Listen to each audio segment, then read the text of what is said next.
Good day everyone! Welcome to my channel. This is Hot Sports Balita. Para sa balitang sports, hindi naging magandang alaala para sa Boston Celtic guard at current 2024 NBA champion na si Jason Tatum ang naging karanasan matapos mapasama sa Team USA.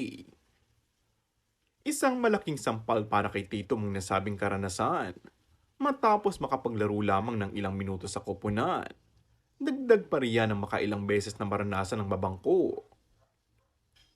Kitang-kita nga sa mukha ni Tatum ang pagkadismaya sa nasabing koponan sa kabila ng pagkakasungkit ng gintong medalya para sa Paris Olympic Games. Ilang mga fans si JT ang nag-react dahil kapansin-pansin nga ang tila hindi pagbaboro sa kanya ng pamunuan ng Team USA kahit pa kakagaling lang nito sa kampyonato sa NBA.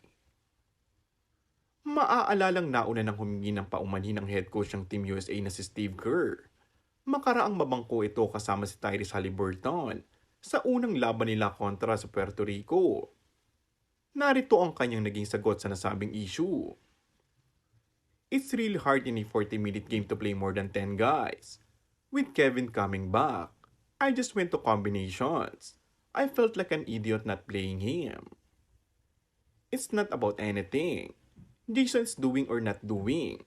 It's just about combinations and then what that group has played together. The way Kevin has filled in since he came back from this injury is just a math problem more than anything. Punto pa ni Steve Kerr.